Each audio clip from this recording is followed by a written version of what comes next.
All right, so by now we probably have all heard about the homeschool dissident group from Ohio, and I'm going to use that phrase instead of the other one so I can avoid potential censoring. Um, Now, what was interesting was when I was reading some of the stuff is from the mom is from the Netherlands and the dad from America, but they met in Germany at like an Oktoberfest. So now it's an online community of somewhere between 2,000 and 3,000 subscribers. So that means that subscribers doesn't mean that they're necessarily all homeschooling, and it's a online network. So it's not like it's a little.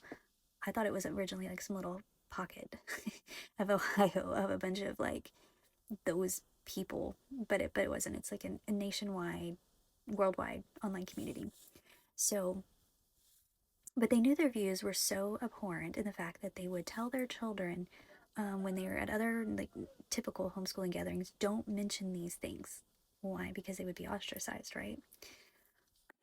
Um, and then the people coming and saying that we need more this is why we need regulations for homeschooling. But the thing is no regulation would have prevented that ideology being taught.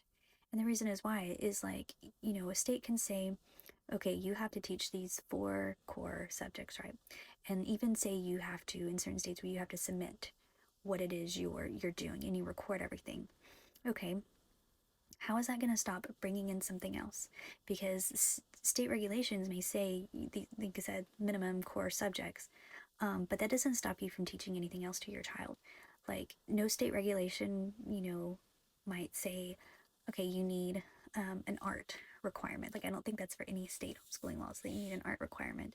So, what do a lot of parents do? Well, they bring in art. Like, I bring in a lot of enrichment activities beyond the core subjects that I teach my children because I think those are important, those are well rounded, and that's honestly what is left out of the government schools, like when I taught.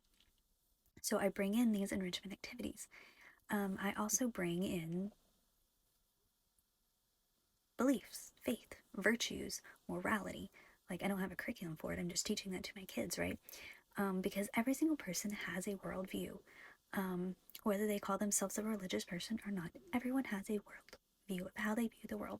So these dissident homeschoolers have a certain world view that would not have stopped, like, no law would have stopped them from teaching those ideologies to their children. It's just like perpetuating any other idea like racism.